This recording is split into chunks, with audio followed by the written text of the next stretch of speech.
She rolled her eyes at my vintage scarf and called it tragically outdated in front of her fashion influencer friends. What I did next with my checkbook made her lose everything she'd worked for. I'm Eleanor Whitfield. I'm 70 years old, and I never imagined my son's wife would teach me that sometimes the quietest revenge is the most devastating. Follow my story until the end and comment what country you're watching from so I can see how far this reaches. At 70 years old, I thought I'd learn to pick my battles carefully. After raising 3 children mostly on my own following my husband Graham's death from cancer when I was just 42, after building a successful 30-year career as a textile conservator at the Chicago Art Institute, after navigating decades of life's complications with grace and resilience, I believed I had developed thick enough skin to handle most of life's disappointments. I was profoundly wrong.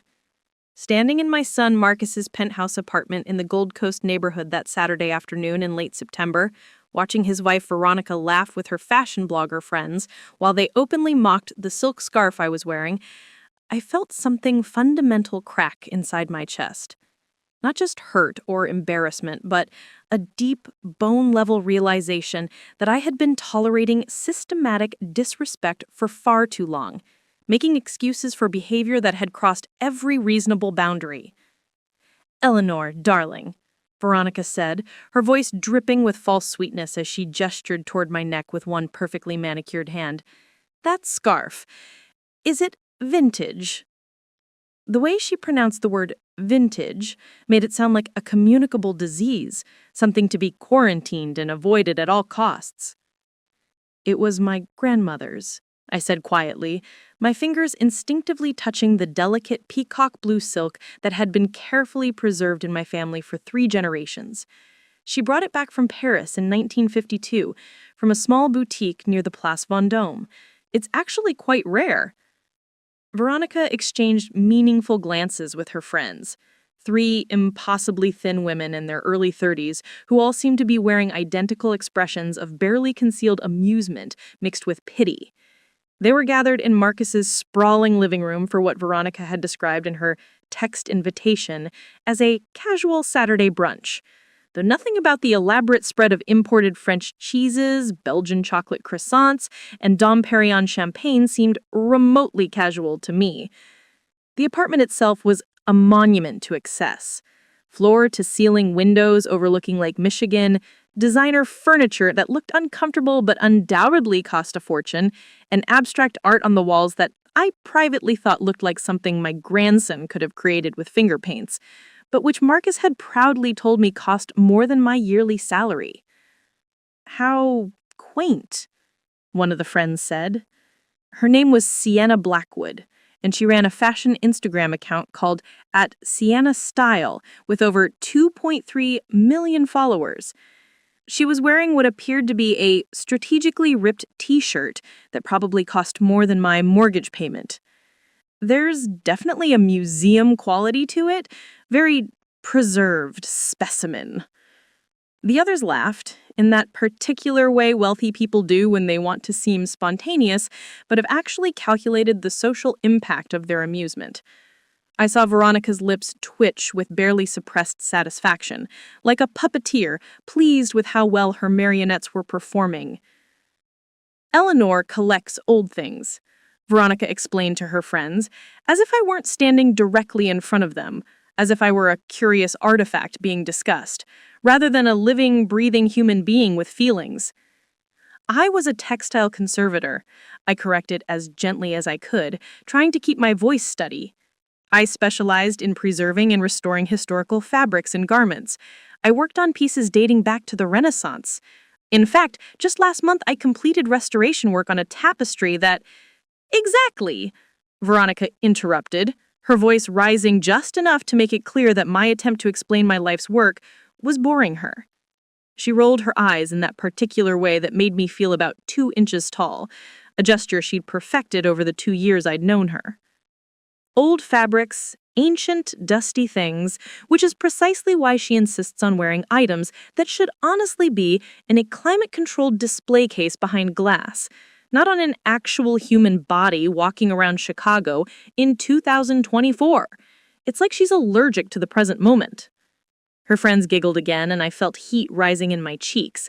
At 70, I hadn't expected to feel the same burning embarrassment I'd experienced as an awkward teenager being mocked by the popular girls in high school. But here I was, decades later, experiencing that same gut-wrenching humiliation. My son Marcus appeared from the kitchen at that moment, carrying a silver tray loaded with delicate French pastries arranged in perfect geometric patterns. He was 45 now, a successful investment banker at Goldman Sachs, handsome like his father Graham had been, with the same strong jawline and intense blue eyes. But lately, over the past 2 years since his marriage to Veronica, he seemed to see the world only through his wife's lens, as if she'd gradually replaced his prescription glasses with her own warped vision. "What's so funny?" he asked, setting the tray down on the marble coffee table with careful precision. "I could hear you all laughing from the kitchen." "Your mother's scarf," she said lightly, as if she were commenting on the weather. "We were just having a discussion about how it's very her, very Eleanor, stuck in a time capsule." Marcus glanced at my neck, and I saw something flicker across his face. Discomfort, maybe, or worse, embarrassment. His expression suggested I was a social liability he hadn't quite figured out how to manage.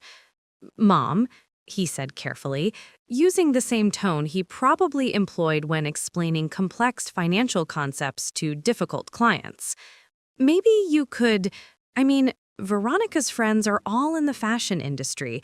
They probably appreciate more contemporary styles, more current aesthetics." The betrayal in that moment cut deeper than any of Veronica's calculated insults.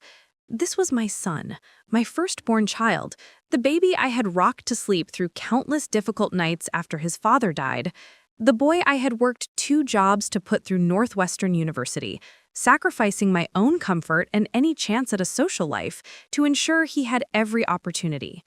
The man I had supported through his divorce from his first wife, through his career transitions, through every challenge life had thrown at him. And now he was asking me to change myself, to diminish who I was to fit his wife's narrow definition of acceptability?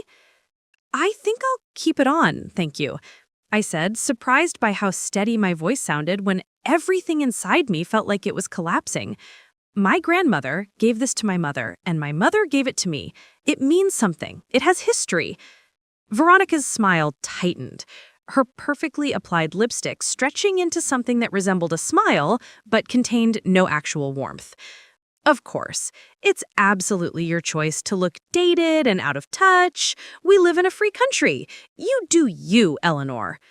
The brunch continued for another excruciating hour and 47 minutes.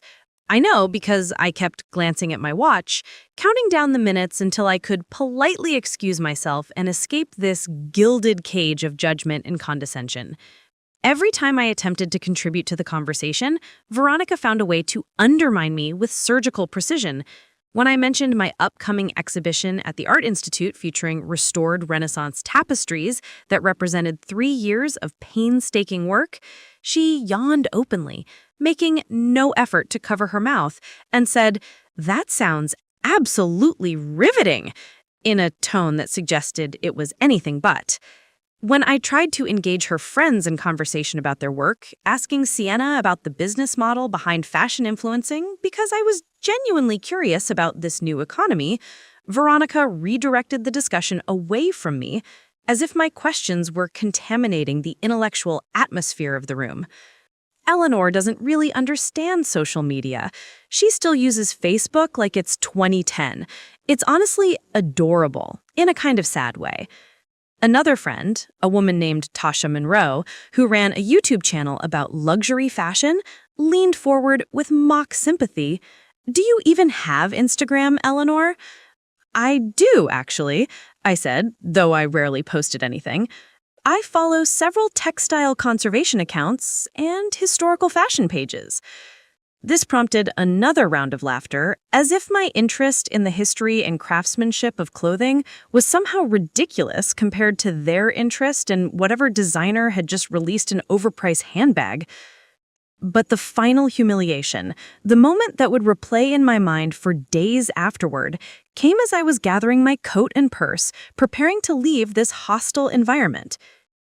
"Eleanor, before you go," Veronica called out, her voice stopping me at the door like a leash jerking a dog back into place. "I wanted to ask you about Marcus's birthday party next month." I turned, hope flickering dangerously in my chest. Maybe this was an olive branch. Maybe she was finally going to include me in something meaningful, acknowledge me as Marcus's mother and an important part of his life. "Of course," I said, trying to keep the desperate eagerness out of my voice.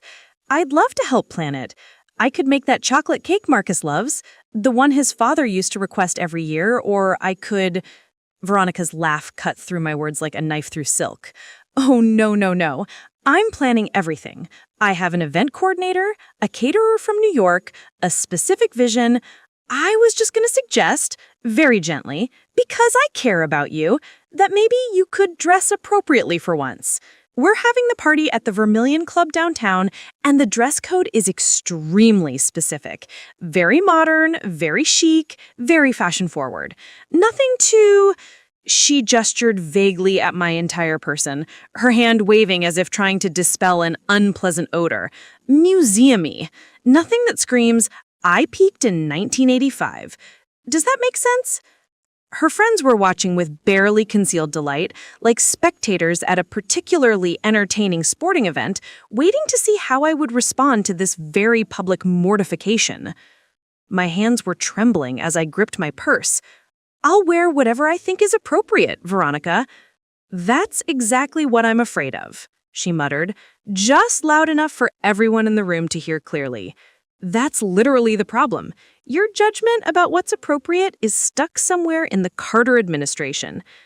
Tasha actually giggled at that, covering her mouth with one hand, in a gesture that drew more attention to her amusement rather than hiding it. I looked at Marcus, waiting for him to intervene, to defend me, to show even the smallest shred of loyalty to the woman who had given him life and raised him with devotion.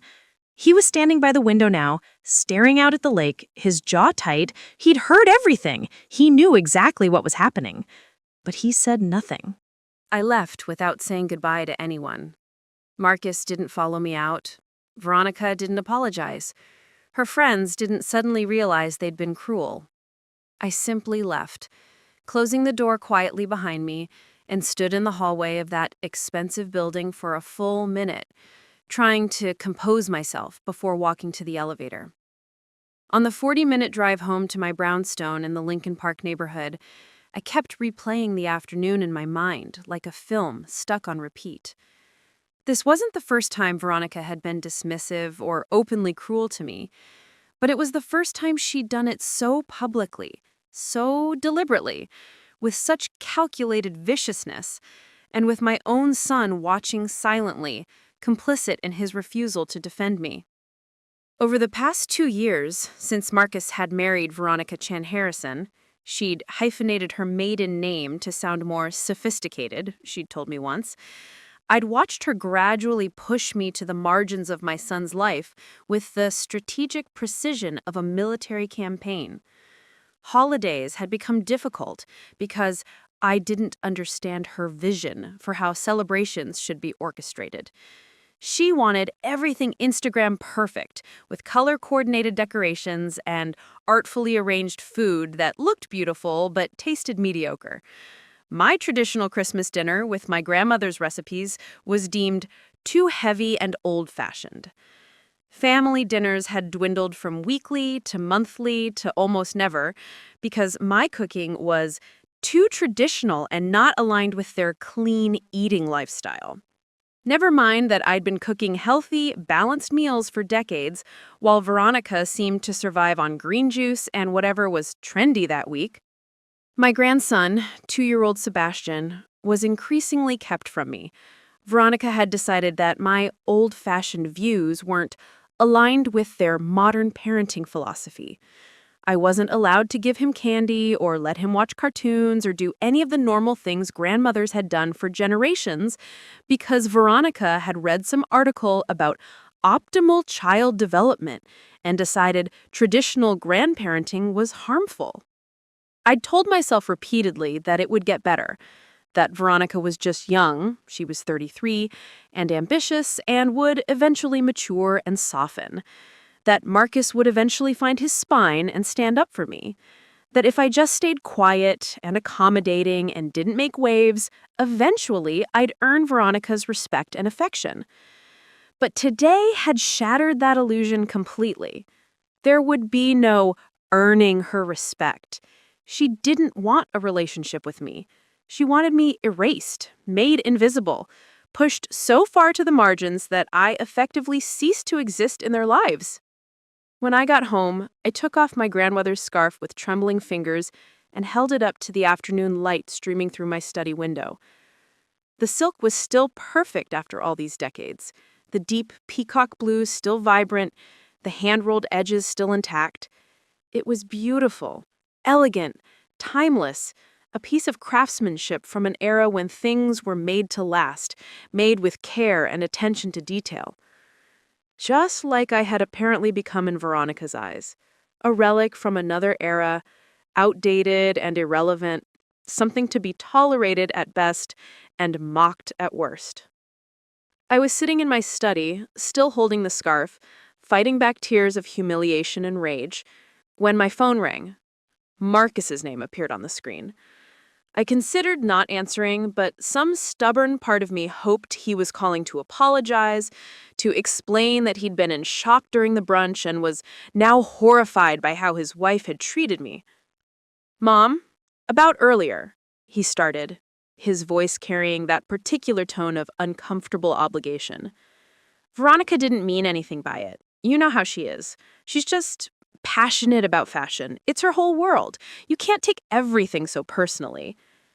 She humiliated me in front of her friends. She mocked a family heirloom. She asked me to change who I am for your birthday party. She treats me like I'm an embarrassment to your family." She was joking around. "You're being too sensitive, Mom. You've always been too sensitive. Graham used to say the same thing." Those words, "too sensitive," landed like a physical blow to my chest. This was a tactic my son had learned somewhere, comparing me unfavorably to his father's memory, using Graham's imagined opinions as a weapon against me. Graham had never said anything of the sort. He'd loved my emotional depth, my capacity for feeling. "Marcus, she mocked a family heirloom that belonged to your great-grandmother. She asked me to dress differently, to be different, to essentially stop being myself. She treats me like I'm an embarrassment that needs to be hidden away." There was a long pause, then Marcus sighed, the sound heavy with frustration. "Mom, Veronica's entire career depends on her image and her brand. She's building something huge right now. Her lifestyle blog has over 500,000 followers. She has sponsorship deals with major fashion houses. She's becoming a real influencer, a real force in the fashion world. Having someone around who doesn't fit that carefully curated aesthetic, it makes things complicated for her. It undermines her credibility as a brand." I sat in stunned silence, trying to process what my son had just said. He was actually asking me to make myself smaller, less visible, less authentically me to accommodate his wife's brand image. I wasn't his mother anymore. I was a liability to Veronica's Instagram aesthetic. So, what exactly are you saying? I asked quietly, my voice barely above a whisper. I'm saying maybe you could make more of an effort to modernize, update your wardrobe, try to fit in better with our lifestyle and our social circle. Veronica and I are going places, Mom. We're building something important together. We're creating a life that matters, that has influence and impact. It would be really nice if you could be supportive instead of making things difficult by being so set in your ways. Making things difficult by existing, by wearing my grandmother's scarf, by not transforming myself into whatever fashionable silent ghost they wanted me to be. I see, I said, my voice hollow. Look, just think about it, okay? Maybe we could take you shopping next week. help you develop a more modern look, something more current. Veronica knows all the best places, all the right designers. She could help you update your entire image. It could be fun. Mother-daughter-in-law bonding, right? The thought of Veronica choosing my clothes, molding me into an acceptable, sanitized version of a mother-in-law who wouldn't embarrass her brand, made my stomach turn with revulsion. "I need to go," I said. "Mom, please don't be like this. Don't make this into some big dramatic thing. Why do you always have to—" I hung up before he could finish that sentence, before he could add another accusation to the pile of ways I was apparently failing as a mother by refusing to disappear quietly. That night, I couldn't sleep. I lay in my bed, in the house I'd lived in for 30 years, staring at the ceiling and replaying every moment of humiliation. Veronica's eye roll, her friends' laughter, Marcus's silence, his phone call suggesting I needed to change everything about myself to deserve a place in his life. And I kept thinking about something else, something that had been nagging at the edges of my consciousness for months, a puzzle piece that didn't quite fit the picture Veronica and Marcus presented to the world. Money. Veronica came from nothing, Marcus had told me proudly when they first started dating 3 years ago. She'd grown up in a working-class neighborhood in Milwaukee, daughter of a factory worker and a nurse. She'd put herself through community college, then transferred to a state school. She'd built herself up from absolute scratch, creating a fashion blog that had eventually transformed into a lifestyle brand. She was ambitious, driven, a self-made woman who'd pulled herself up by her designer bootstraps. It was an inspiring story, the kind Marcus loved to tell at dinner parties to demonstrate his wife's impressive work ethic and determination. But in the 2 years since their marriage, I'd noticed things that didn't quite add up. Financial inconsistencies that troubled me when I lay awake at night doing the mental math. The penthouse apartment in the Gold Coast, one of Chicago's most expensive neighborhoods, cost at least $8,000 per month, probably more. Marcus made good money as an investment banker, around $250,000 a year, I estimated. But after taxes, that didn't leave enough for their lifestyle. There were the constant designer purchases I saw on Veronica's Instagram posts. Hermes bags, Louboutin shoes, Chanel jackets, each item costing thousands of dollars, sometimes tens of thousands of dollars. The trips to Fashion Week in Paris, Milan, and New York. The private shopping experiences at boutiques where a single scarf cost more than my monthly mortgage payment. The luxury car Veronica drove, a white Range Rover that had to cost at least $90,000. The private preschool they'd enrolled Sebastian in, which charged $35,000 per year for toddlers to finger paint and learn their colors. Marcus made good money, but not that good. And Veronica's lifestyle brand, from what I could observe from her social media presence, sold moderately priced accessories and home goods online. Her shop offered things like $45 throw pillows and $30 coffee mugs with inspirational quotes. Nothing that would justify their increasingly lavish lifestyle.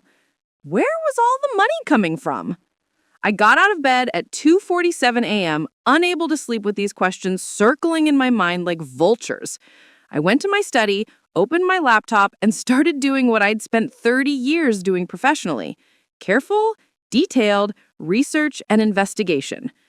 I wasn't sure exactly what I was looking for, but some instinct told me there was more to Veronica than the cruel, fashion-obsessed woman who'd humiliated me. Some instinct suggested her treatment of me wasn't just about personality conflicts or generational differences. And I was right. What I was about to discover over the next several days would make that eye roll seem like the absolute least of her offenses. It would reveal that my humiliation had been strategic, calculated, part of a much larger scheme that had nothing to do with fashion and everything to do with fraud, manipulation, and betrayal on a scale I couldn't have imagined. But that night, sitting at my desk at 3 a.m, I was just beginning to pull at the first thread, and I had no idea that pulling that thread would eventually unravel everything.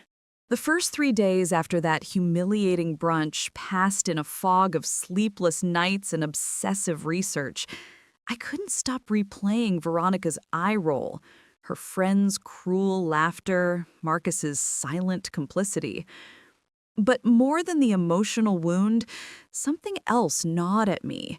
Those financial inconsistencies that didn't add up. I'd always been detail-oriented. 30 years of textile conservation had trained me to notice the smallest irregularities, the tiniest flaws in a weave pattern, the subtle signs that something wasn't quite right.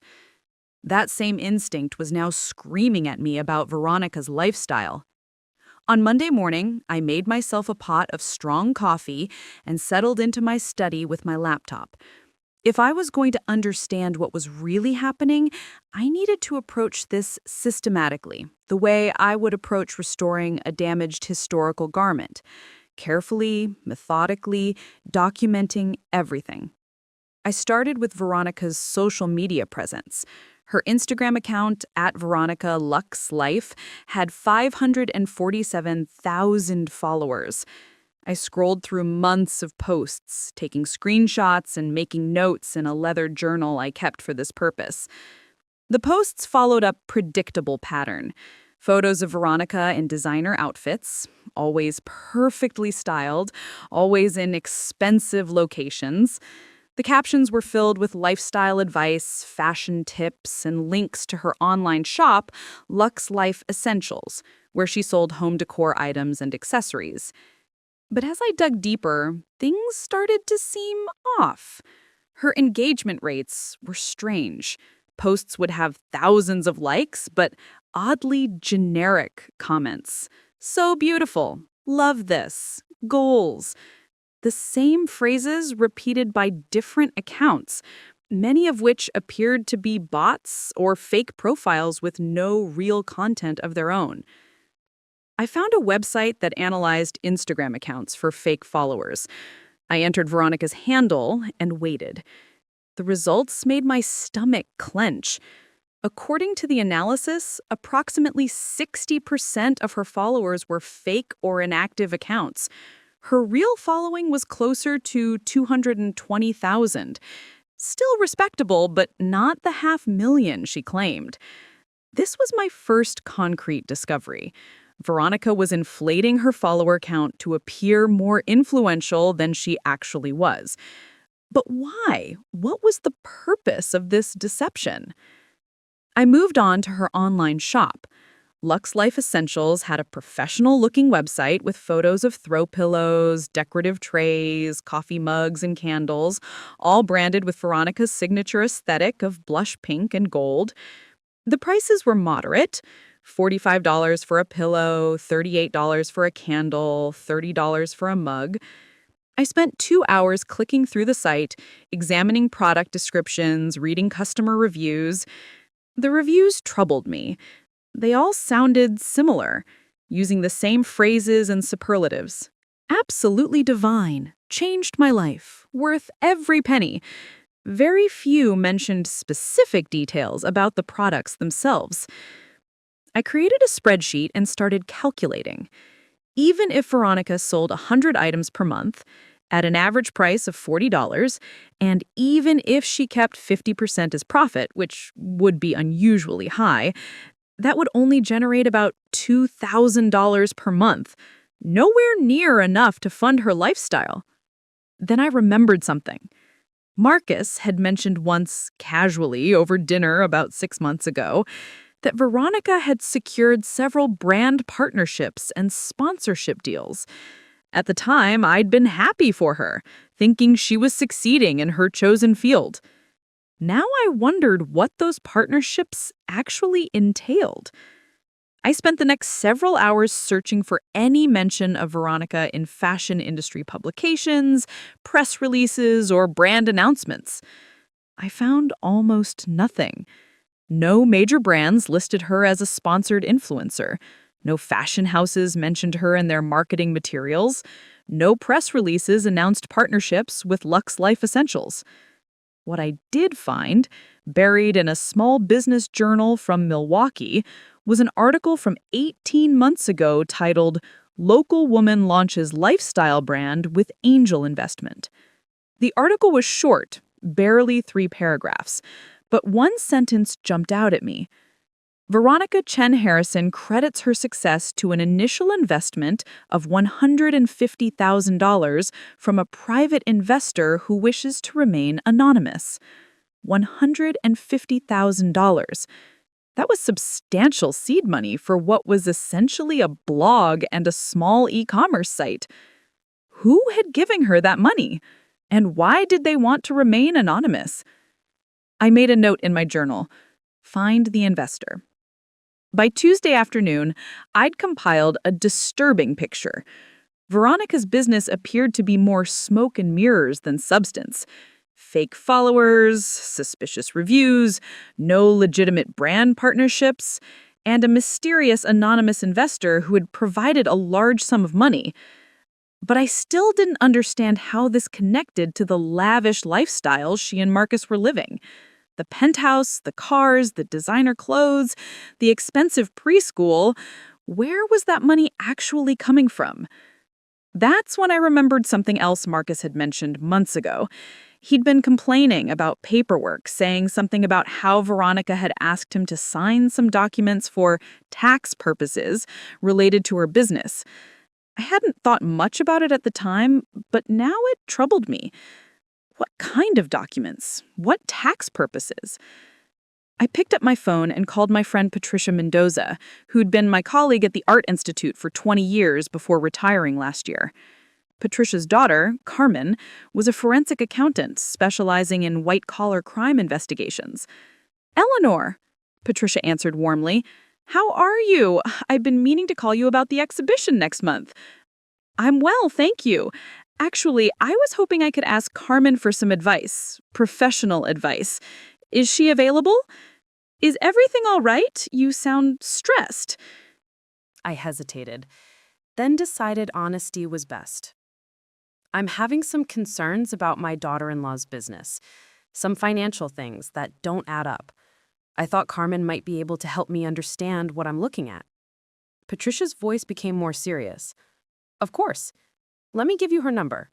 She's very good at this kind of thing, very thorough."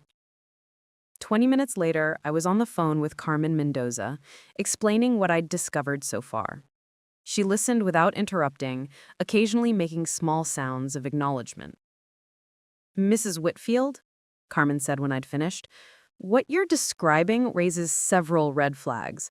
The fake followers suggest she's trying to appear more influential than she is, which could be to deceive potential investors or business partners. The mysterious angel investor is concerning. And if she's had your son sign documents without him fully understanding them, that could indicate financial fraud." My heart was pounding. What kind of fraud? That depends. It could be anything from inflating business valuations to secure loans, to using his financial information and credit without his knowledge, to more serious schemes like money laundering. I'd need to see documentation to know for sure. How would I get that documentation? Carmen was quiet for a moment. "That's the tricky part. If your son is involved, even unknowingly, he'd have copies of anything he signed. Bank statements, tax returns, business registration documents. But getting access to those without his cooperation would be difficult and potentially problematic." "What if I had access to some of their financial accounts?" I asked, thinking about the time 6 months ago when Marcus had asked me to water their plants while they were in Europe. He'd given me the passwords to his home security system and asked me to check his mail. I'd seen a stack of financial documents on his desk. "If you have legitimate access, that's different," Carmen said carefully. "But Eleanor, I have to ask, are you sure you want to go down this road? If there's fraud involved, this could have serious consequences for your son." I thought about Marcus's phone call, his suggestion that I needed to change who I was to deserve a place in his life. I thought about Veronica's cruelty, her systematic campaign to push me out of my grandson's life. I thought about how much money they were spending, while Veronica's business appeared to generate very little legitimate income. "I need to know the truth," I said quietly. "If Marcus is being used or manipulated, he needs to know. And if something illegal is happening, It needs to stop before it destroys him. Carmen sighed. All right, here's what I suggest. Gather whatever documentation you can access legally. Bank statements, tax returns, business filings, loan applications. Make copies of everything, but don't remove originals. Take photos if necessary, then bring them to me, and I'll analyze them. But Eleanor, be careful. If your daughter-in-law is involved in fraud and realizes you're investigating, she could become dangerous. Dangerous. The word sent a chill down my spine. But I'd come too far to turn back now. Wednesday morning, I drove to Marcus and Veronica's building, my hands trembling on the steering wheel. I'd texted Marcus the night before, asking if I could pick up some children's books I'd left at their apartment during my last visit with Sebastian. He'd responded with a simple, "Sure, keys under mat." The casual nature of his response suggested they weren't home. Veronica had posted on Instagram that morning from a yoga studio downtown, and Marcus would be at work until evening. I let myself into the apartment, my heart hammering against my ribs. This felt like trespassing, even though I technically had permission to be here. But I wasn't just here for children's books. The apartment was silent and perfect, every surface gleaming, every decorative item arranged with Instagram-ready precision. I stood in the entryway for a moment, trying to calm my breathing. Marcus's home office was down the hall. I'd only been in there once before, but I remembered it clearly. I walked there now, each step feeling like a small betrayal of my son's trust, even though what I was doing was to protect him. The office was exactly as I remembered. Sleek desk, expensive chair, walls lined with financial books and framed certificates. I went to the desk and opened the top drawer, my hands shaking. Inside were neat folders labeled with various categories: taxes, insurance, investment accounts, credit cards, and one folder simply labeled V Business. I pulled out my phone and started photographing documents, my hands steadier now that I was focused on the task. Tax returns showing Marcus's income, bank statements from their joint account, credit card statements showing thousands of dollars in charges at luxury retailers. Then I opened the V Business folder. What I found made my blood run cold. There were loan documents, multiple loans taken out in Marcus's name, a business loan for $75,000, a line of credit for $50,000, a personal loan for $40,000, all showing Marcus as the primary borrower, all supposedly for Lux Life Essentials business expenses.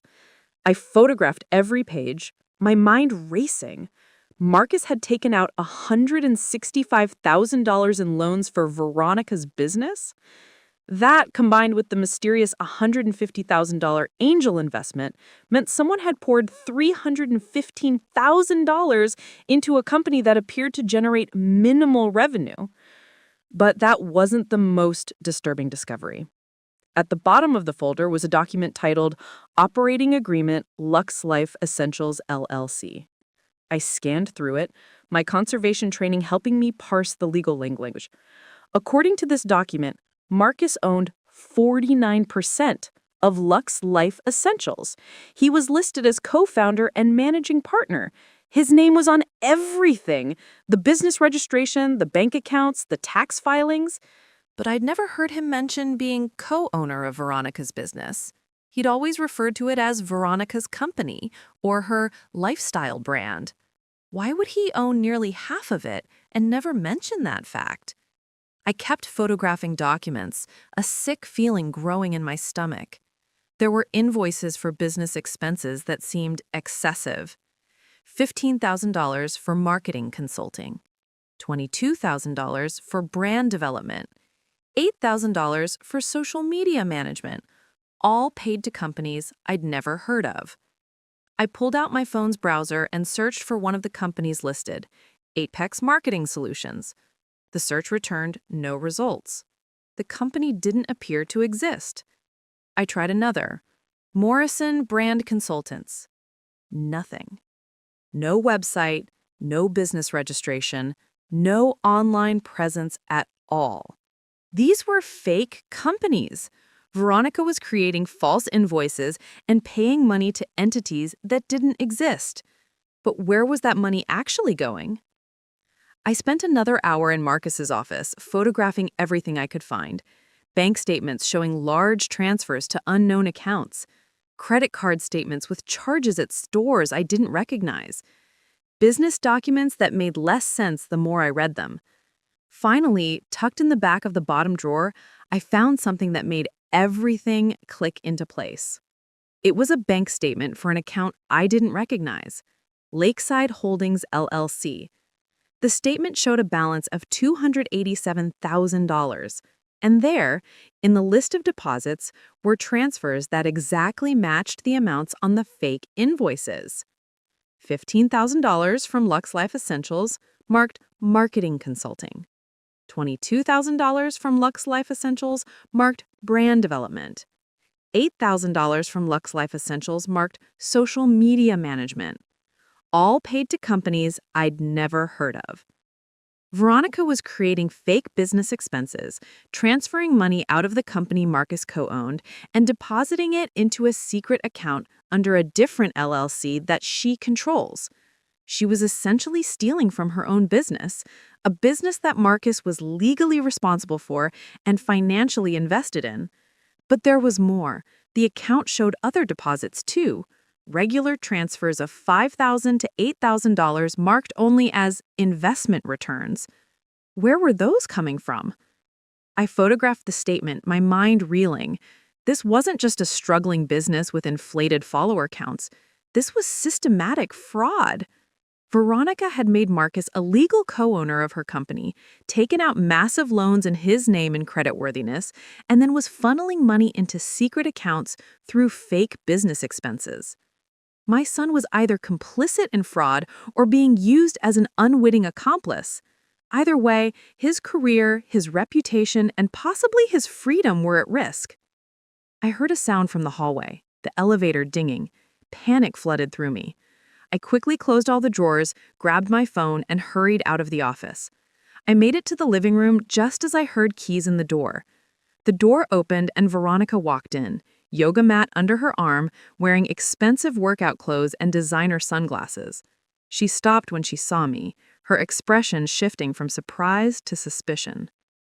"Eleanor," she said coldly, "what are you doing here?" "Getting the children's books I left," I said, proud of how steady my voice sounded. "Marcus said the key would be under the mat."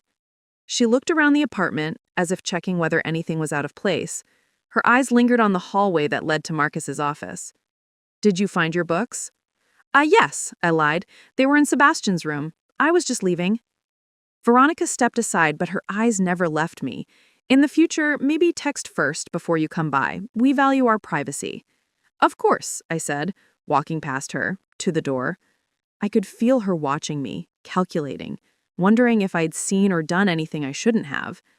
As I rode the elevator down, my phone heavy in my pocket with all its incriminating photographs, I realized Carmen had been right. Veronica was dangerous, and she was smart enough to know that I might be a threat. I needed to move quickly now, before she realized what I'd discovered, before she could destroy evidence or manipulate Marcus further. I drove straight to Carmen Mendoza's office in the Loop, a small suite in a high-rise that specialized in forensic accounting and fraud investigation. Carmen met me in her conference room, a sharp woman in her early 40s with intelligent eyes and a no-nonsense demeanor. She transferred all the photos from my phone to her laptop, and we spent the next 3 hours going through everything I'd found. Carmen made notes, asked questions, and occasionally muttered under her breath. "This is bad," she said, finally leaning back in her chair. "This is really bad, Eleanor. Tell me everything." Carmen pulled up a spreadsheet on her laptop. "Your daughter-in-law has created what we call a shell company fraud scheme. She convinced your son to become a legal co-owner of her business, which gave her access to his credit and his financial standing. Then she took out substantial loans using his name and creditworthiness, loans he's legally responsible for repaying. Can she do that? Yes, if he signed the loan documents, and it appears he did, probably without understanding the full implications. Then she created fake business expenses, payments to companies that don't exist, and funneled that money into a secret account under a different LLC that she controls. Lakeside Holdings. Exactly. That account shows deposits totaling over $280,000. That's money taken from a business your son legally owns half of, money that came from loans he's responsible for, all going into an account he probably doesn't know exists. I felt sick. What about those other deposits, the ones marked as investment returns? Carmen's expression darkened. That's where this gets even worse. I did some checking based on the account numbers visible in your photos. Those deposits are coming from an investment fund called Silverbridge Capital Partners. Should I know that name? You should, if you follow financial news, Silverbridge is currently under investigation by the SEC for running a Ponzi scheme. They promised high returns to investors, but they were actually just using new investor money to pay earlier investors. The fund collapsed 3 months ago. The founders are facing federal charges. My head was spinning. Veronica invested in a Ponzi scheme? Worse. Based on these deposit dates, she wasn't just an investor. She was recruiting new investors and receiving commission payments for bringing in fresh money. That makes her an active participant in the fraud, not just a victim. I stared at Carmen, unable to process what she was saying. My daughter-in-law was running a Ponzi scheme? Participating in one, at minimum.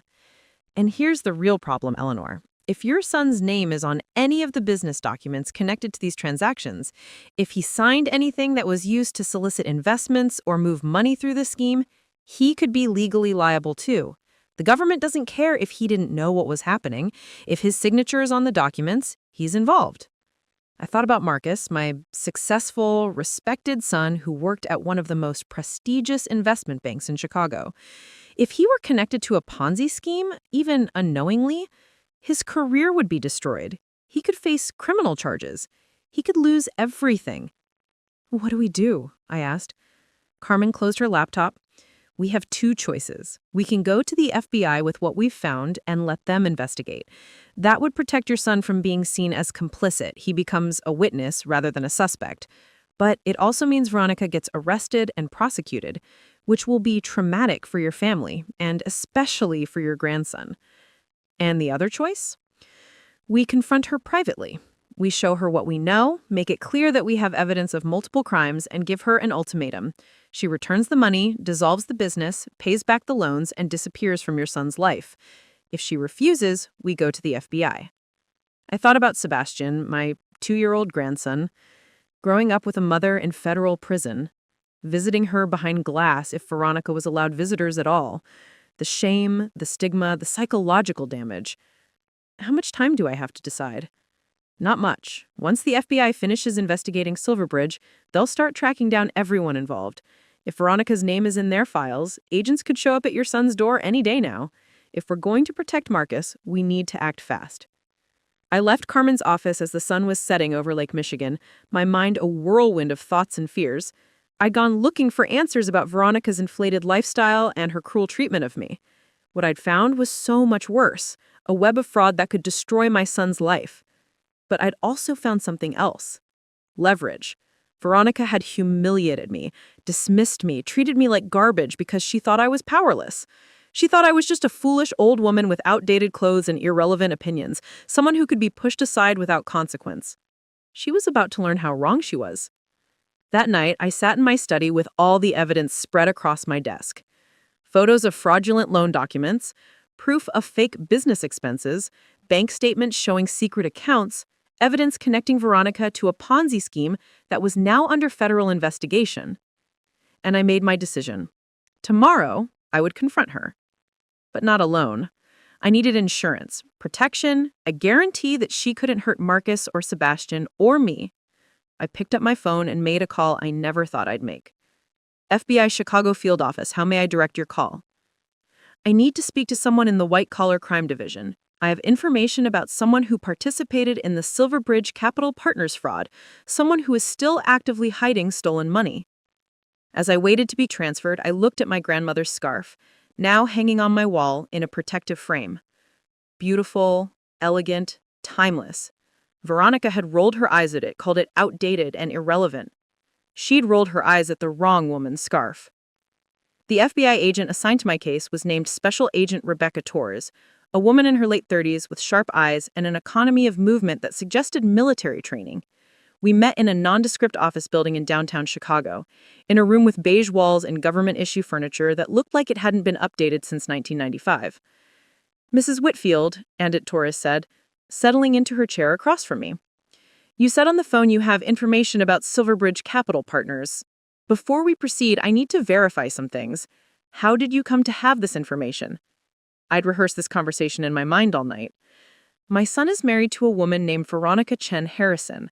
I recently discovered evidence that she participated in the Silverbridge scheme and has been hiding money obtained through that fraud. I also have evidence that she's been committing additional fraud against my son, using his identity and credit without his full knowledge or consent. Andit Torres's expression remained neutral, but I saw her pen move faster across her notepad. And your son, is he aware of your investigation? No. I believe he's been manipulated and used. He signed documents he didn't fully understand. I'm here because I want to protect him from criminal liability while also ensuring his wife faces consequences for what she has done. That's not how these investigations typically work, Mrs. Whitfield. We don't offer deals before we've even verified the evidence. If your son knowingly participated in fraud— He didn't know, I interrupted, my voice firmer than I felt. I can prove it. I have documentation, photographs, bank records. Everything I found shows a pattern of Veronica deceiving him, forging his signature in some cases, and manipulating him into signing things under false pretenses. Agent Torres studied me for a long moment. All right, show me what you have. I spent the next 2 hours walking Agent Torres through everything I'd discovered. The fake business expenses, the secret Lakeside Holdings account, the connection to Silverbridge Capital Partners, the loans taken out in Marcus's name, the shell company fraud scheme. I showed her the photographs from Marcus's office, the bank statements, the business documents. I explained how Carmen Mendoza had helped me understand the technical aspects of the fraud. I provided timelines showing when each fraudulent transaction occurred and what Veronica had been posting on social media at those same times, often bragging about expensive purchases or luxury experiences. Agent Torres took notes, asked detailed questions, and occasionally made phone calls to other agents or departments. As the morning turned into afternoon, I could see her demeanor shifting from skepticism to genuine interest. This is substantial, she said finally, organizing my photographs into neat stacks. Mrs. Whitfield, I'll be honest with you. We've been investigating Silverbridge for 8 months. We have the main perpetrators, but we're still trying to track down the recruiting network, people who brought in new investors in exchange for commissions. Your daughter-in-law appears to be one of those recruiters. What happens now? I need to verify this information independently. I'll need to obtain bank records, interview potential witnesses, build a prosecutable case. That process typically takes several months. My heart sank. I don't have several months. Veronica is still spending money, still committing fraud, and my son is still legally liable for loans he doesn't even know the full extent of. Agent Torres tapped her pen against her notepad thoughtfully. There is another option. It's unconventional, but given the unique circumstances of your son's involvement, it might be appropriate. I'm listening. We could arrange what we call a controlled confrontation. You would confront your daughter-in-law with the evidence in a setting we monitor. We'd record the conversation. If she admits to the fraud, if she confesses to deceiving your son, that confession would be admissible in court and would help establish your son's innocence. You want me to wear a wire? Essentially, yes. We'd also have agents nearby in case the situation becomes dangerous. But the confrontation itself would be conducted by you. You'd present the evidence, ask questions, try to elicit admissions of guilt. I thought about facing Veronica alone, knowing that federal agents would be listening to every word. The idea terrified me. But it also appealed to something deep inside me, the desire to see her face when she realized I'd uncovered everything, when she understood that the foolish old woman she'd dismissed had outsmarted her completely. What if she doesn't confess? What if she just denies everything? Then we proceed with the traditional investigation. But Mrs. Whitfield, people like your daughter-in-law, sophisticated fraudsters, they're often arrogant. They believe they're smarter than everyone else. When confronted with evidence they didn't expect, they often panic and start talking, trying to explain or justify their actions. That's when they incriminate themselves. I took a deep breath. All right, I'll do it. Agent Torres nodded, a small smile crossing her face for the first time. Good. We'll need a few days to set this up properly. In the meantime, you need to act completely normal. Don't let your daughter-in-law suspect that you know anything. Can you do that? I think so. One more thing, Mrs. Whitfield. This confrontation, it needs to happen in a private space where we can control the environment and ensure your safety. Do you have any ideas about where we could stage this? I thought for a moment, then an idea formed. My home, my brownstone in Lincoln Park. It's private, familiar territory for me, and I can invite Veronica there under a believable pretext. What pretext? A plan was taking shape in my mind, elegant in its simplicity. I'll tell her I want to make peace, that I've been thinking about her criticism of my style, and I've decided she was right. I'll say I want her help going through my closet, getting rid of old things, updating my look. She'll love that. The idea that she's finally broken me down, that I'm admitting she was right all along. Agent Torres' smile widened. That's actually brilliant. It plays to her ego and gives her a reason to spend extended time with you. All right, Mrs. Whitfield, let's make this happen. Over the next 4 days, I lived in a state of constant anxiety mixed with anticipation. I had to continue interacting with Marcus and Veronica as if nothing had changed, as if I hadn't discovered that my daughter-in-law was a criminal who'd been systematically defrauding my son. The hardest part was talking to Marcus. He called me twice during those 4 days, both times with the awkward formality that had characterized our relationship since his marriage to Veronica. Mom, I wanted to apologize for how the brunch went, he said during the first call. Veronica can be intense sometimes. She doesn't always consider other people's feelings. I wanted to scream at him that his wife was a fraud and a thief who was destroying his life. Instead, I said calmly, I appreciate that, Marcus. I've actually been doing some thinking about what you said, about updating my style, fitting in better with your lifestyle. There was surprise in his voice. Really? Yes. I think maybe Veronica was right. I have been clinging to the past. I'd like her help, actually. Going through my closet, figuring out what to keep and what to let go of. Do you think she'd be willing? Marcus sounded genuinely pleased. Mom, I think she'd love that. She's been saying for months that you just need someone to help you find your style. This is great. This is really great. The eagerness in his voice broke my heart. He genuinely believed his wife's cruelty had been helpful criticism, that her systematic humiliation of me had been for my own good. Veronica had so thoroughly manipulated his perception that he couldn't see what was right in front of him. Could you ask her if she's free Saturday afternoon around 2 o'clock? I'll ask her tonight. I'm sure she'll say yes. The second call came 2 days later. It was Marcus again, and this time there was excitement in his voice. Mom, Veronica is thrilled about Saturday. She's already making plans about what stores to take you to, what styles would work for your age and body type. She's really into this project. Of course she was. The idea that she'd finally won, that she'd successfully broken down my resistance and could now remake me into an acceptable version of a mother-in-law would appeal to every part of her narcissistic personality. That's wonderful, I said, injecting warmth into my voice. Tell her to come around too. And Marcus, thank you for encouraging this. I know it's been difficult, having a mother who doesn't fit into your world. Mom, don't say that. It's true. but I'm ready to change. I'm ready to be someone you can be proud of.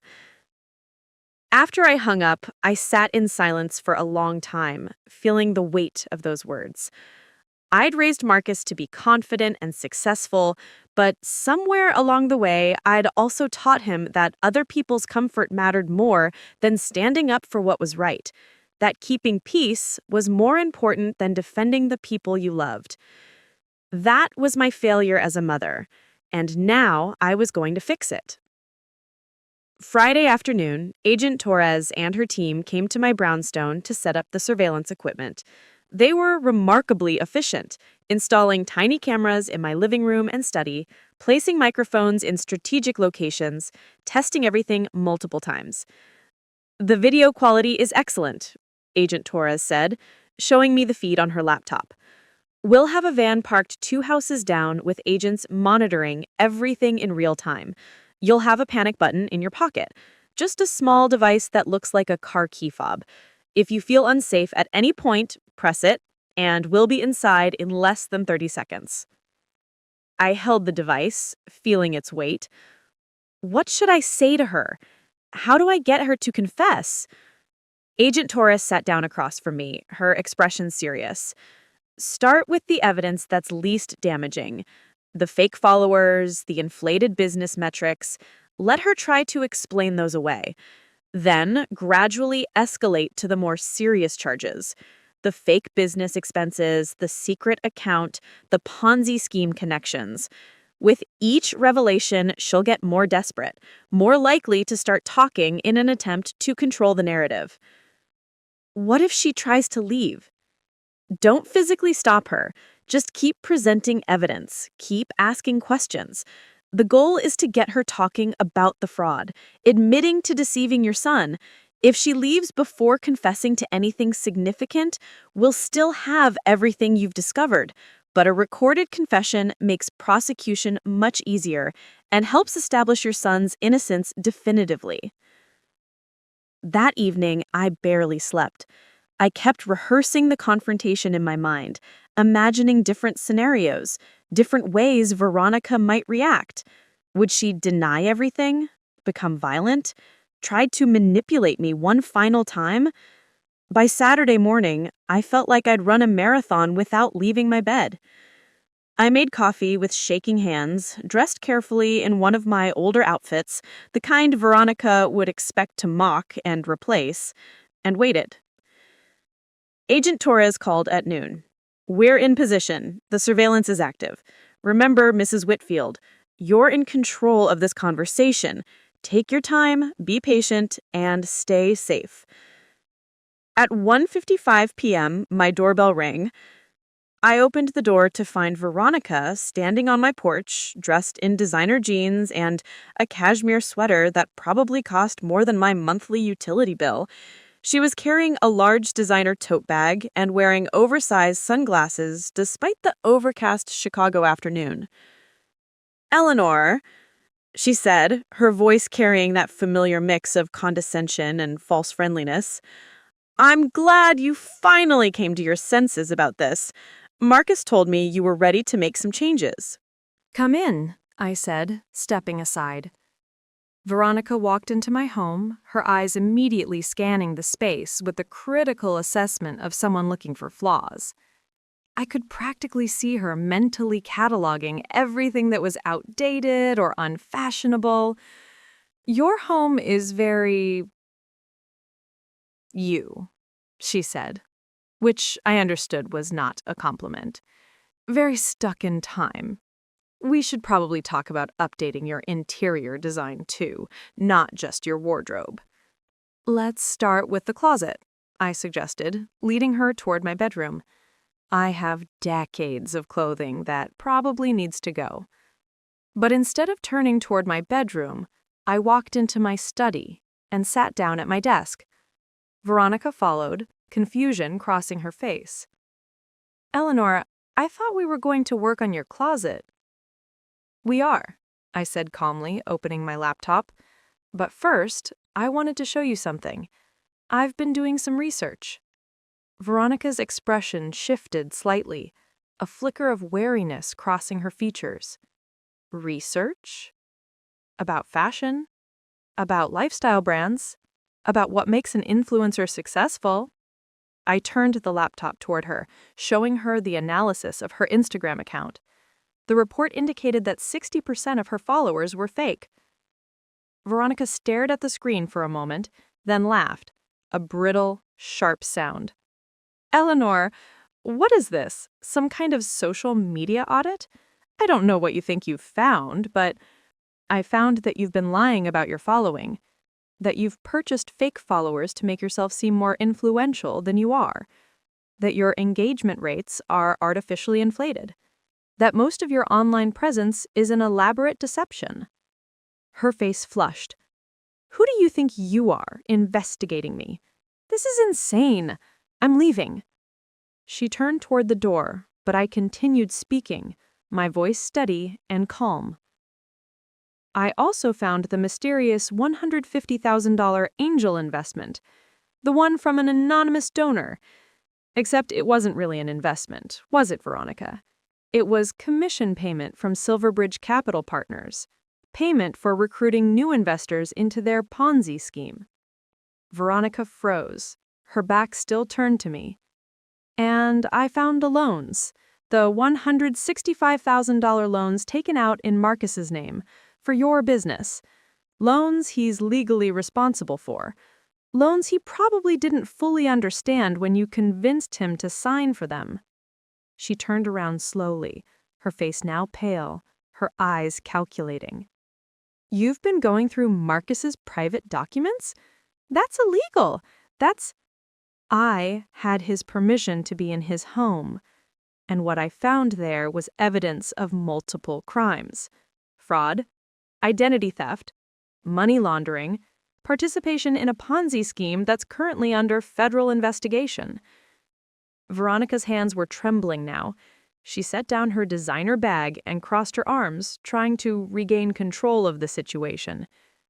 I don't know what you think you've discovered, but you're confused. Those loans were for legitimate business purposes. Marcus is a co-owner of Lux Life Essentials. He benefits from the success of the company. Does he benefit from the fake invoices? I asked, pulling out printed copies of the documents I'd photographed. The payments to companies that don't exist. Apex Marketing Solutions, Morrison Brand Consultants. Neither company has any online presence, any business registration, any evidence of actually existing. I laid the documents on my desk one by one, watching Veronica's face grow increasingly panicked. And then there's Lakeside Holdings LLC, the secret account with $287,000 in it, money transferred from Lux Life Essentials through those fake invoices. Money that partly belongs to Marcus, since he owns half the company, but that he has no knowledge of. That's embezzlement, Veronica. That's stealing from your own husband. Veronica's breathing was rapid now. She looked around the room as if searching for an escape route, but I kept talking, my voice never rising, never betraying the fear I felt. I know everything. I know about your participation in the Silverbridge scheme. I know about the fake business you've built using my son's credit and reputation. I know about the secret accounts, the fraudulent documents, all of it. She stared at me, and I saw something shift in her expression. The mask of superiority cracked, and underneath it was something desperate and dangerous. You stupid old woman, you have no idea what you're talking about. You have no idea how the real world works. Marcus and I are building an empire. Do you think that happens by playing it safe? Do you think success comes from following every petty rule? Success built on fraud isn't success. It's a crime, and it's going to destroy Marcus's life if it continues. Marcus is fine, Veronica snapped. He has plausible deniability for everything. I made sure of that. Even if someone investigated, which they won't, he can claim he didn't know the details. He signed what I told him to sign because he trusts me. That's not his fault. I felt a chill run down my spine. She'd just admitted to deliberately keeping Marcus in the dark to protect herself, using his trust as a shield for her criminal activity. So you're saying you deceived him, that you had him sign documents without explaining what they really were? Veronica's eyes narrowed. She'd realized she'd said too much, that she'd walked into my trap. This conversation is over. I'm leaving, and you're never going to be invited to our home again. Marcus doesn't need a mother who invents conspiracy theories and accuses his wife of crimes. You're toxic, Eleanor. You're jealous of everything we've built, and this is just your sad attempt to tear us down.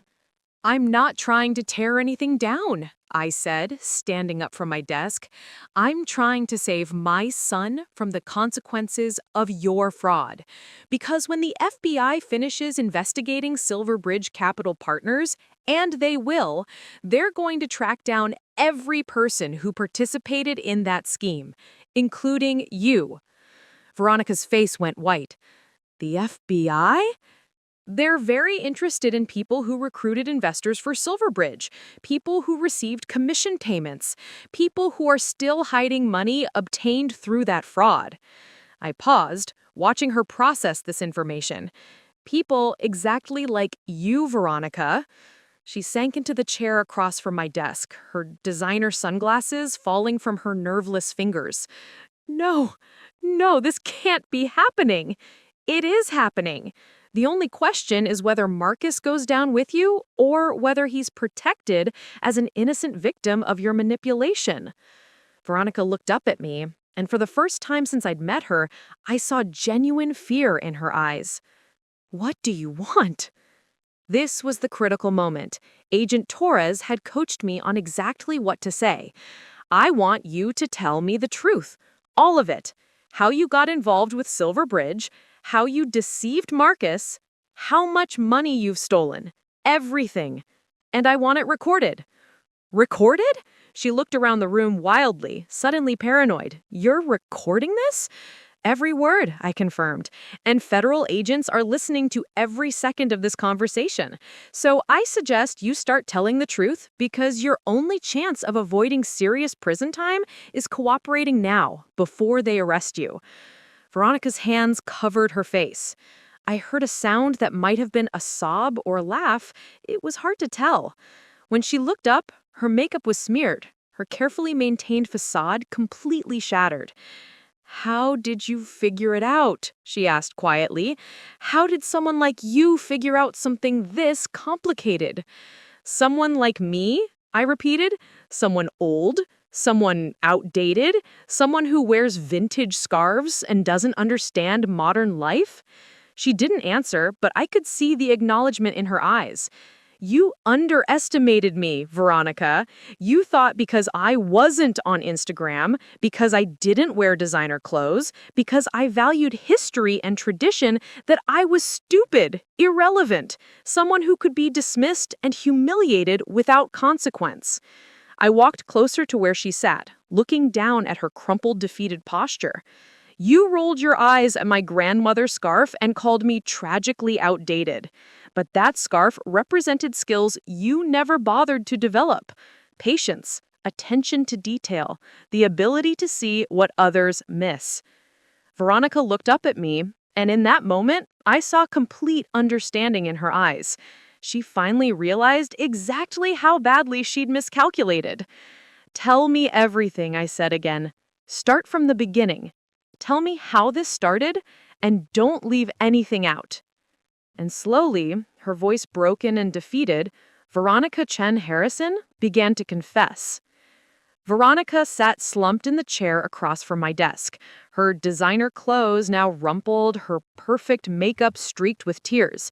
The transformation from the confident, cruel woman who'd mocked my scarf just days ago to this broken person was almost difficult to watch. Almost. It started 2 years ago, before I met Marcus. I was working as a receptionist at a dental office in Milwaukee, living in a studio apartment, drowning in student loan debt. I had maybe 300 followers on Instagram, posting outfits I'd bought at Target, pretending to have a life I didn't actually have. Then I met this woman at a networking event. Her name was Diane Rothschild. She seemed so sophisticated, so successful. She told me she ran an investment fund that helped young entrepreneurs get started. She said she saw potential in me, that with the right backing, I could become a real influencer. Diane Rothschild, I repeated, making a mental note of the name. She worked for Silverbridge? She nodded. She was one of their top recruiters, though I didn't know that at the time. She offered me $150,000 to start my lifestyle brand. Said it was an angel investment, that she believed in me. All I had to do was help her find other people who might be interested in investing with her fund. Young professionals, people with money but not a lot of financial sophistication. She called it network marketing. It was a Ponzi scheme, I said flatly. I didn't know that at first. Veronica's voice rose defensively. I thought it was legitimate. Diane showed me documents, returns, testimonials from other investors. Everything looked real. And the money, Eleanor, do you understand what $150,000 meant to someone like me? It was freedom. It was everything I had ever wanted. So you took the money and started recruiting. She nodded miserably. I brought in 12 people over 8 months. Colleagues from the dental office, friends from college, a few people I met through Instagram. Every time someone invested $25,000 or more, I got a commission, usually $3,000 to $5,000. I thought I was helping them, introducing them to a great opportunity. When did you realize it was fraud? She was silent for a long moment. When she spoke again, her voice was even quieter. About 10 months ago, one of the people I'd recruited, a woman named Jennifer, called me panicking. She'd tried to withdraw some of her money, and Silverbridge kept delaying, making excuses. She'd started doing research and found articles questioning whether the fund was legitimate. She was threatening to go to the SEC. What did you do? I called Diane. She told me not to worry, that Jennifer was just being paranoid, that the delays were normal administrative issues. But I started paying attention. I noticed that the returns Silverbridge claimed were impossibly high. I realized that the new investor money was probably being used to pay the earlier investors. I understood what I'd gotten involved in. But you didn't stop, I said. Veronica looked up at me, and in her eyes I saw something I hadn't expected. Genuine shame. I couldn't stop. By then, I'd already spent most of $150,000. The apartment in Milwaukee, the car, the designer clothes I needed to look successful on Instagram. I'd built this entire persona based on money I'd gotten from a criminal enterprise. If Silverbridge collapsed, if people found out I'd recruited investors into a fraud, my life would be over. So you married my son. She flinched at the coldness in my voice. I met Marcus at a charity gala 11 months ago. He was successful, established, respectable, a banker with impeccable credentials. I thought if I could become part of his world, if I could legitimize myself through marriage to someone like him, maybe I could escape what I'd done. You used him. Yes, she whispered. I used him. When Diane told me that Silverbridge was being investigated, that the FBI was looking into their operations, I panicked. I needed a way to hide the money I'd received, to make it look legitimate. That's when I convinced Marcus to become co-owner of Lux Life Essentials. By lying to him about what that meant? Veronica nodded. I told him it was just for tax purposes, that having him as a partner would help with business expenses and write-offs. He trusted me. He signed everything I put in front of him without really reading it. Once his name was on the business, I could run money through the company accounts, create fake expenses, make everything look like legitimate business operations. The fake invoices, Apex Marketing Solutions, Morrison Brand Consultants. Made-up companies, she confirmed. Just names I registered to create paper trails. I'd write checks from Lux Life Essentials to these fake companies, then deposit that money into Lakeside Holdings, an account only I controlled. It made the Silverbridge commission payments look like business income instead of fraud proceeds. I felt sick listening to how calculated it all was, how thoroughly she'd planned to use Marcus as a shield for her crimes. And the loans, the $165,000 Marcus borrowed for your business. Veronica's face crumpled. I needed more money. The lifestyle I'd created required constant cash flow. The apartment, the clothes, the trips, it all cost so much more than I ever imagined, and I had to maintain appearances or the whole house of cards would fall apart. So I convinced Marcus to take out loans, telling him it was for business expansion, for inventory, for marketing. He believed everything I said because he loved me, because he thought we were building a future together. But you were just stealing from him. Yes, the word was barely audible. I was stealing from him, using his credit, his reputation, his love. And I kept telling myself it was temporary, that once I figured out a real way to make money, I'd pay everything back and he'd never have to know. But the debt just kept growing and I kept needing more, and then you started investigating. She looked up at me and there was something almost like admiration in her tear-stained face. How did you figure it out? The fake followers, the shell companies, the Silverbridge connection. How did someone your age, someone who barely uses social media, uncover something that sophisticated? Because you underestimated me, I said simply. You looked at my age, my clothes, my traditional values, and decided I was irrelevant, stupid, someone who could be dismissed and humiliated without consequence.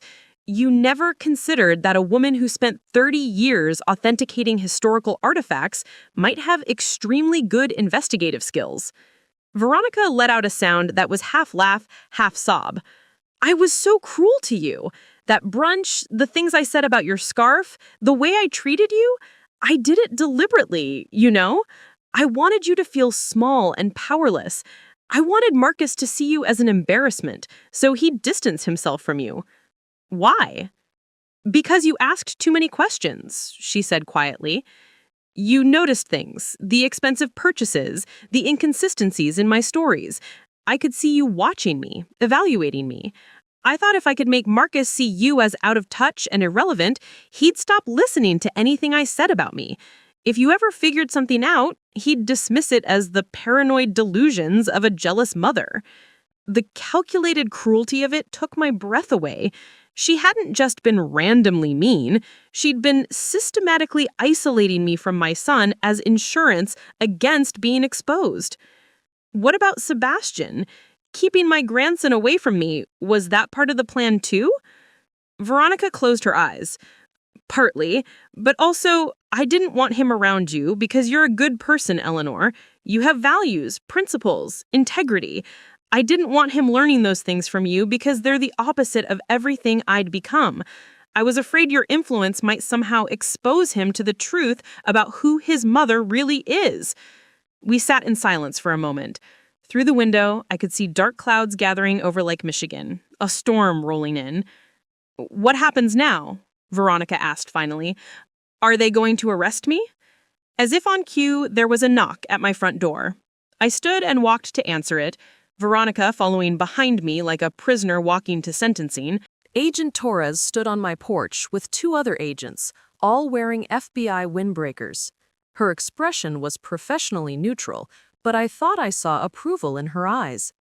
Mrs. Chen Harrison, Agent Torres said formally, I'm Special Agent Rebecca Torres with the Federal Bureau of Investigation. You're under arrest for wire fraud, money laundering, and conspiracy to commit securities fraud. You have the right to remain silent. I watched as they read Veronica her rights and placed handcuffs on her wrists. She didn't resist, didn't protest. She just stood there crying quietly as they led her to an unmarked car parked on the street. Before they put her in the vehicle, Veronica turned back to look at me. I'm sorry, she said, for everything, for how I treated you, for what I did to Marcus, for all of it. You deserved better. He deserved better. I didn't respond. There was nothing to say. Sorry didn't undo the damage she'd caused. After they drove away, Agent Torres stayed behind for a moment. That was excellent work, Mrs. Whitfield. The confession was clear and detailed. Combined with the documentary evidence you provided, we have more than enough for prosecution." "What about Marcus?" I asked. "What happens to my son?" "Based on what we heard today and the evidence showing he was deliberately kept in the dark, we'll classify him as a victim rather than a co-conspirator. He'll need to cooperate with our investigation, provide testimony, but he won't face criminal charges." Relief flooded through me. "Thank you." "You should thank yourself. You saved your son from a situation that could have destroyed his life." Agent Torres paused. "There is one more thing. We'll need to freeze the assets in Lux Life Essentials and Lakeside Holdings as part of the investigation. That means the money in those accounts, including funds your son may have thought belonged to him, will be held as evidence and eventually used for victim restitution." I nodded, understanding. Marcus would lose whatever money was tied up in Veronica's schemes, but at least he wouldn't lose his freedom. After Agent Torres left, I sat alone in my study for a long time, processing everything that had happened. I'd set out to investigate why my daughter-in-law had been so cruel to me, why the finances didn't add up. What I'd uncovered was so much worse than I had imagined. But I'd also discovered something else. I'd discovered that I was stronger than I realized, more capable, more resilient. At 70 years old, I'd taken on a sophisticated fraudster and won. The sound of my phone ringing pulled me from my thoughts. It was Marcus. "Mom," his voice was strained, panicked. "The FBI just called me. They said Veronica's been arrested. They said there's fraud, that she's been stealing money, that I need to come in for an interview. Mom, what's happening? This has to be a mistake." "Marcus," I said gently, "it's not a mistake. Come to my house. I'll explain everything." An hour later, Marcus sat in my living room, exactly where Veronica had been sitting that morning. I walked him through everything I'd discovered, showing him the same evidence I'd shown her. His face went through a dozen different emotions: disbelief, shock, anger, betrayal, and finally, crushing sadness. "I signed those loan documents," he said, his voice hollow. "I'm responsible for $165,000 in debt for a business that was just a front for money laundering. Eleanor, my career is over. Goldman Sachs will fire me the moment this becomes public. No financial institution will ever hire me again." "Agent Torres said you're classified as a victim, not a co-conspirator, that you were deliberately deceived." "It doesn't matter," Marcus said, his head in his hands. "The optics are terrible. A senior financial banker at one of the most prestigious firms in the world, married to a woman running a Ponzi scheme recruitment operation? Even if I'm not criminally charged, I'm professionally destroyed." I sat down beside him, placing my hand on his shoulder. "You're not destroyed, Marcus. You made mistakes. You trusted someone you shouldn't have, but you're still brilliant at your job, still knowledgeable and skilled. You'll recover from this." He looked up at me, and I saw tears in his eyes, the first time I'd seen my son cry since his father's funeral more than 20 years ago. "I'm so sorry, Mom, for how I let Veronica treat you, for not standing up for you at that brunch, for telling you that you needed to change who you were to fit into our lives. You were trying to protect me, and I was too blind to see it." "You loved her," I said simply. "Love makes us vulnerable to deception." "You humiliated me, my own mother. You let that woman mock you, dismiss you, treat you like you were nothing, and you were just trying to save me from my own stupidity." "Not stupidity," I corrected gently. "Trust. You trusted your wife. That's not a character flaw, Marcus. That's being human." We sat together for a long time, father and son who'd been so distant these past 2 years, finding their way back to each other through shared grief and the ruins of his marriage. "What happens to Sebastian?" Marcus asked. "What do I tell my son about why his mother is in prison?" "You tell him the truth in age-appropriate ways as he grows up. You tell him that his mother made very bad choices, but that her choices don't define him, and you make sure he knows that his grandmother loves him and will always be there for him." Marcus nodded, wiping his eyes. "I'm going to need help, Mom. With Sebastian, with the legal issues, with everything. I can't do this alone." You're not alone. I said firmly. "You never were. Even when you pushed me away, even when you chose Veronica over me, I was always here. I always will be." The next 3 months were difficult. Veronica's arrest made headlines in Chicago's business press. Local lifestyle influencer arrested in Ponzi scheme, read one. Fashion blogger charged with defrauding husband and investors, read another. Marcus took a leave of absence from Goldman Sachs while the investigation unfolded. To my surprise, the firm stood by him. His managing director visited my home personally to tell Marcus that they believed in his integrity and would support him through this difficult time. "You're a victim in this situation," the director told him. "You were deceived by someone you trusted. That's not a reflection on your professional judgment or your character." The loans were eventually discharged as part of the fraud investigation. Marcus wasn't responsible for money borrowed under false pretenses for a criminal enterprise. The apartment was sold, the luxury items liquidated, everything converted to cash for victim restitution.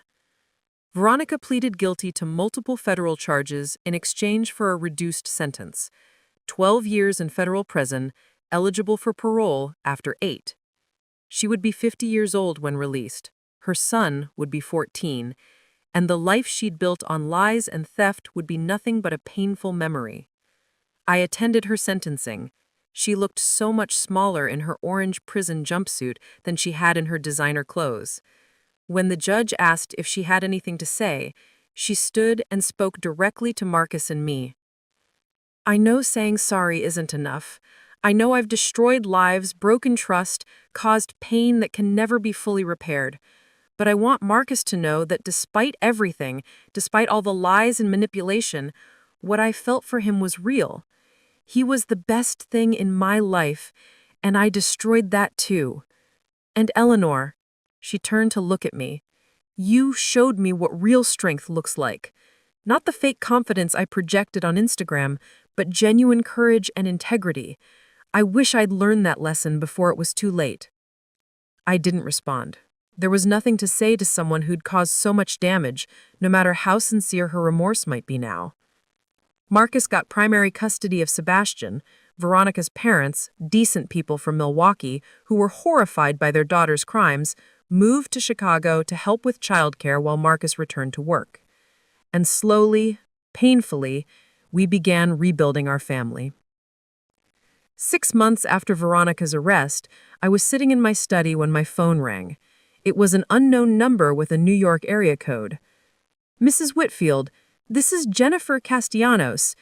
I don't know if you remember me, but I was one of the investors Veronica Chen Harrison recruited into the Silverbridge scheme." "I remember your name from the investigation documents," I said carefully. "I wanted to thank you. The FBI told me that if you hadn't uncovered Veronica's activities and provided evidence, the investigation might have taken years longer.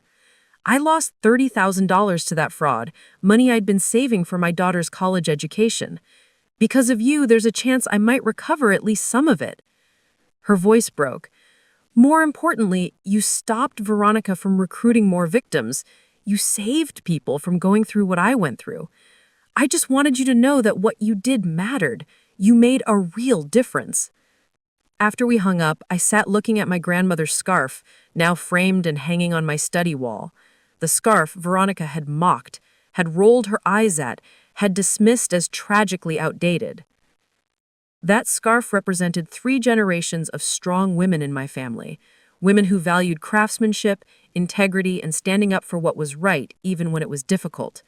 Veronica had rolled her eyes at the wrong woman's scarf. But more than that, she'd made the fatal mistake of believing that value comes from designer labels and Instagram followers, that worth is measured in luxury purchases and social media influence.